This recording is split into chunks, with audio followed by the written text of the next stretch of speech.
안녕하세요. 좋은 아침, 좋은 말씀, 데이바이블 조용재 목사입니다. 비영리단체 벤처의 대표로 헌신하시는 라이언 스쿡이라는 분이 있습니다. 작가로서도 활동하시는 분이신데요. 이분이 어느 날 국가 조찬 기도에 참석했다고 합니다. 이때 비즈니스 리더들끼리 따로 모이는 시간이 있었다고 하는데요. 이때 한 분이 일어나서 기도를 했는데 캐나다인 사업가 이분이 일어나서 기도를 했다고 합니다. 그분은 수천 명의 직원을 거느린 매우 지혜롭고 성공한 리더로서 알려진 분이었는데 신앙심 또한 대단했다고 하죠. 가장 놀라웠던 것은 그분이 기도할 때 기도의 언변이 화려하고 그분의 업적이 대단해서가 아니라 그분이 기도를 시작하자마자 내뱉은 단 한마디 때문이었다고 합니다. 그분이 내뱉은 기도의 단 한마디는 다름 아닌 예수님, 그분을 부르는 그 말이었죠. 이분은 기도를 시작하고 예수님 하고 더 이상 말하지 않고 잠시 멈췄습니다. 그런데 흥미롭게도 그 안이 회의장이 숙연해졌답니다. 매우 조용하고 고요한 상태에서 어떤 사람들은 그 안에 담겨있는 강력한 영성에 취해서 눈물을 흘리고 하나님 은혜에 감사하고 그렇게 나가는 시간이 되었었다고 그래요.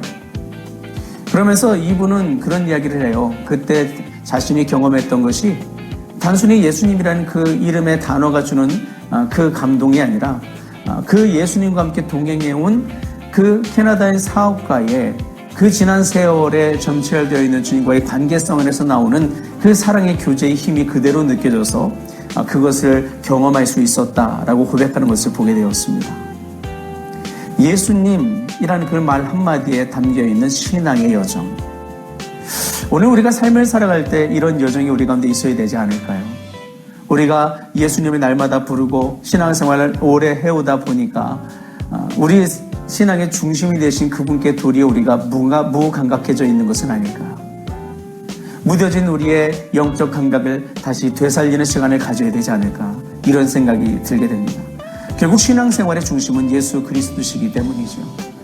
우리는 이 시간 이 말씀을 통해서 오늘 우리를 하나님의 의의 대로에 서게 하시고 하나님 나라의 그 길을 걸어갈 수 있도록 인도하시는 그분과의 관계성을 다시 한번 정립해보고 우리의 믿음을 세울 수 있는 그런 시간으로 삼았으면 좋겠습니다. 말씀을 나누기 전에 오늘 본문 말씀을 함께 읽겠습니다. 오늘 본문은 마태복음 3장 11절부터 17절까지의 말씀입니다. 나는 너희로 회개하게 하기 위하여 물로 세례를 베풀거니와 내 뒤에 오시는 이는 나보다 능력이 많으시니 나는 그의 신을 들기도 감당하지 못하겠노라. 그는 성령과 불로 너희에게 세례를 베푸실 것이요 손에 키를 들고 자기의 타작마당을 정하게 하사 알곡은 모아 곳간에 들이고 쭉정이는 꺼지지 않는 불에 태우시리라. 이때에 예수께서 갈릴리로부터 요단강에 이르러 요한에게 세례를 받으려 하시니 요한이 말려 이르되 내가 당신에게서 세례를 받아야 할 터인데 당신이 내게로 오시나이까. 예수께서 대답하여 이르시되 이제 허락하라. 우리가 이와 같이 하여 모든 의를 이루는 것이 합당하니라 하시니 이에 요한이 허락하는지라. 예수께서 세례를 받으시고 곧 물에서 올라오실새 하늘이 열리고 하나님의 성령이 비둘기같이 내려 자기 위에 임하심을 보시더니 하늘로부터 소리가 있어 말씀하시되 이는 내 사랑하는 아들이요 내 기뻐하는 자라 하시니라. 아멘. 오늘 본문은 우리에게 두 가지 질문을 던집니다. 그중 첫 번째는요, 왜 죄 없으신 예수님이 요한에게 세례를 받으셨는가 하는 점입니다. 요한이 베푼 세례는 회개의 상징적인 의식이었잖아요. 내가 하나님 앞에 죄를 회개했다, 돌이켰다, 그래서 하나님 나라를 맞이하며 하나님 나라의 백성대로 살겠다라는 결단을 드러내는 상징적 행위였습니다. 그래서 그 전제 조건은 죄의 돌이킴이에요. 그런데 죄 없으신 예수님께서 세례를 받으러 오셨으니 이게 참 납득이 안 되는 부분이죠. 그래서 세례 요한도 만류했습니다. 그러자 예수님이 이렇게 말씀하시죠. 우리가 이와 같이 하여 모든 의를 이루는 것이 합당하니라. 그래서 여러분 여기서 우리가 주목할 점이 있어요. 예수님이 세례를 받으신 이유가 하나님의 의를 이루기 위함이라 하셨어요. 그럼 여기서 의는 무엇이냐? 도덕적 완전함이 아니에요.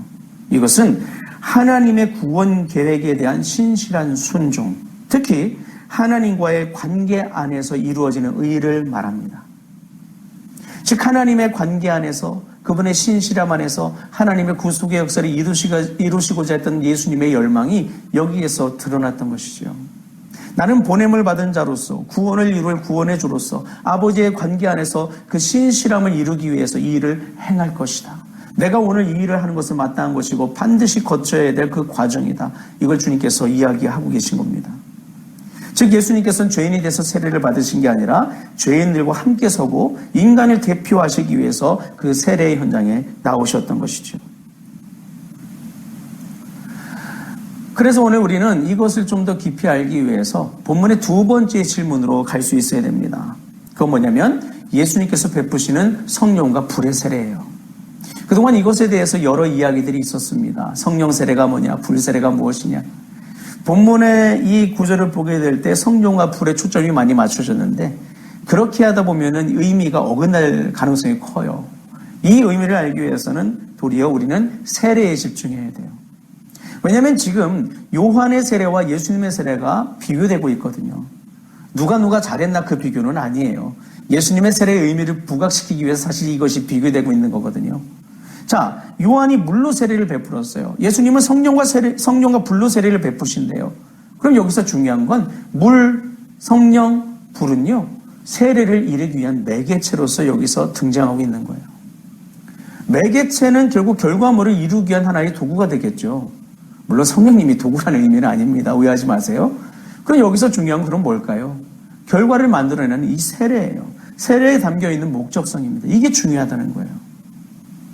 요한이 회개의 상징으로서 백성들에게 내가 누구인지 각인시키기 위해서 이 상징적 행위를 한 목적이 분명했다면 그럼 예수님도 세례를 행하시는 목적이 분명하다는 거예요. 이 목적에 따라서 성령과 불의 사용 용도, 이렇게 표현해서 죄송합니다만 사용 용도도 분명히 드러나는 것이죠. 그럼 그걸 알기 위해서 우리는 세례의 의미를 알아야 됩니다. 세례라는 것은 결과적으로 회개를 위한 상징적 의식 행위를 말합니다. 그래서 밥티조라는 헬라어 원어는요, 잠그다, 담그다라는 뜻이 있어요. 돌이키고 변화되기 위해서 이전의 모든 것들을 물에 잠그는 것이죠. 담그는 것이죠. 그리고 새롭게 일어서는 것을 이야기합니다. 그 세례를 주님도 행하시겠다는 거예요. 그래서 여기서 성령은요, 여러 가지로 우리가 풀어갈 수 있겠지만 단적으로 표현하면 성령은 새 생명을 주시는 은혜의 능력이고 불은 죄를 태우고 정결케 하시는 하나님의 심판을 상징합니다. 이게 예수님의 세례였어요. 곧 우리의 옛 사람을 죽이고 옛 자를 물에 잠그고 담그고 그리고 새 사람으로 살게 하시는 실질적인 구원의 역사죠. 성령님을 통해서 의의 길로 우리를 진리의 길로 인도하시면서 우리의 생각과 우리의 가치 모든 것들을 새롭게 만들어 주십니다. 그리고 그 가운데 쫓았던 모든 죄를 주의 불의 역사로 도만하십니다. 우리를 모든 심판에서 건져내십니다. 쭉정이가 될 우리를 알곡으로 모으십니다. 그래서 하나님 나라에 서게 하시기 위해서 주님께서 성령과 불의 세례를 우리에게 베푸시는 거예요. 곧 구원이죠. 새로운 변화죠. 삶이죠. 거듭남입니다. 이 안에 예수님의 새로운 생명의 역사가 가득한 거예요. 이전에는 자기의 생명만 가지고 세상이 주는 가짜 생명만 가지고 발버둥 치던 인생이 이 세례, 주님을 통한 변화의 역사를 통해 진정한 생명을 얻어서 당당하고 담대하고 능력 있게 삶을 살아갈 수 있는 것을 의미합니다. 바른 길을 걷게 되는 거죠. 바로 그 구원의 역사, 그걸 상징합니다. 그런데 중요한 거 여러분, 구원은 믿음과 연결되죠. 믿음으로 구원받는 겁니다. 그러므로 여기서 우리가 이것을 이렇게 정의할 수 있습니다. 예수님을 믿는 것이 곧 성령과 불로 세례를 받는 것이다. 이렇게 우리는 정의해 볼 수 있어요. 그래서 여러분 오늘 우리는 이것을 통해서 이걸 생각해야 돼요. 예수님이 세례를 우리 가운데 요구하신다라는 것은 결국 우리의 옛 자아를 죽이고 옛 모든 잘못된 것을 다 버려버리고 하나님의 것으로 새롭게 일어나서 예수 안에서 새롭게 일어나 그래서 하나님의 의를 실천하는 데 관심을 가지고 의의 길을 걸어가는 존재가 되어라. 즉 예수님과 같이 연합하여서 연합된 존재로서 하나님의 의를 추구하는 믿음의 길을 걸어가라. 요한복음 15장 포도나무 비유가 생각나죠. 그게 바로 의로운 상태인 거예요. 여러분 죄된 우리로서는 하나님의 의를 스스로 생각해내고 시행할 수 없습니다. 그것을 해내게 하시는 의로우신 우리 주님, 의로우신 재판장 되신 주님과 연합할 때에만 주님으로부터 오는 모든 것을 공급받아 우리가 그것을 감당할 수 있게 되는 것이죠. 그래서 오늘 여러분, 예수님이 말씀하신 이 세례는요, 단순한 종교의식이 아니고 우리가 옛자로 죽고 주님의 은혜로 다시 거듭나는 죽음과 부활을 상징하는 그런 의식이 될 수도 있습니다. 이걸 오늘 우리가 생각할 수 있어야 되겠죠. 그러면서 오늘 우리가 한 가지 오늘 본문에 나타난 놀라운 현상에 우리의 시선을 주목할 수 있습니다. 그게 뭐예요? 예수님이 세례를 받으시자 하늘이 열리고 하나님의 성령의 역사가 나타나면서 음성이 들립니다.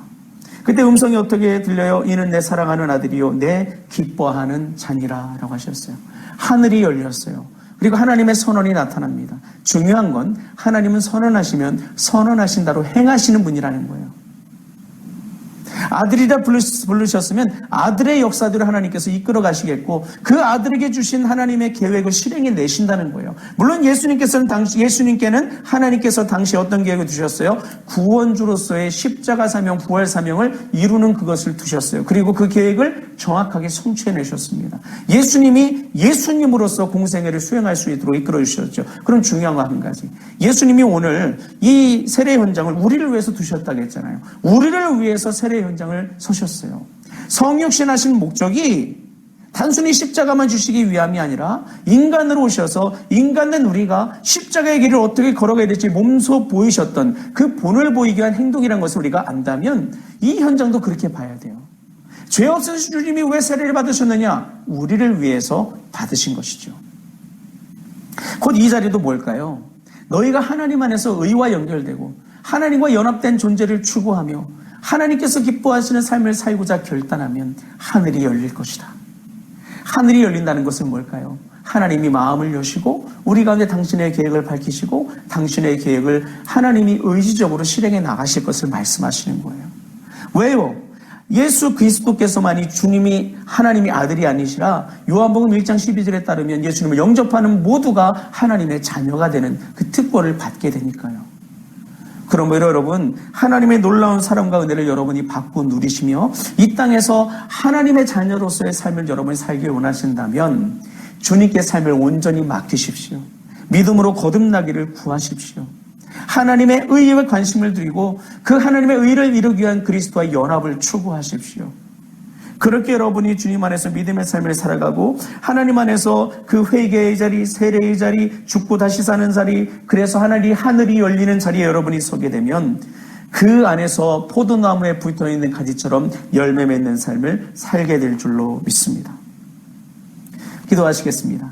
좋으신 하나님 아버지 감사합니다. 오늘 말씀을 통해 우리가 마땅히 나가야 될 의의 길에 대해 우리의 마땅한 삶의 모습에 대해서 생각해 보게 되었습니다.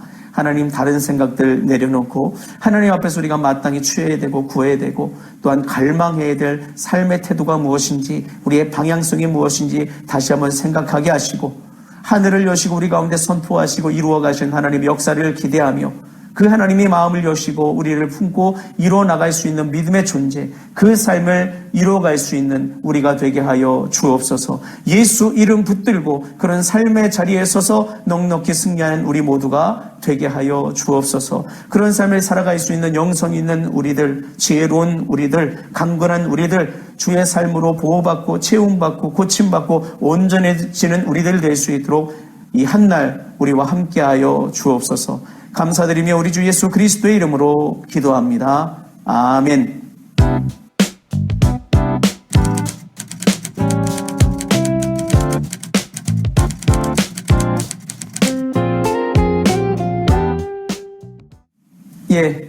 오늘도 우리의 생명의 주가 되시는 주님과 함께 의의 길로 행하시는 여러분과 제가 될 수 있기를 주님의 이름으로 축원합니다.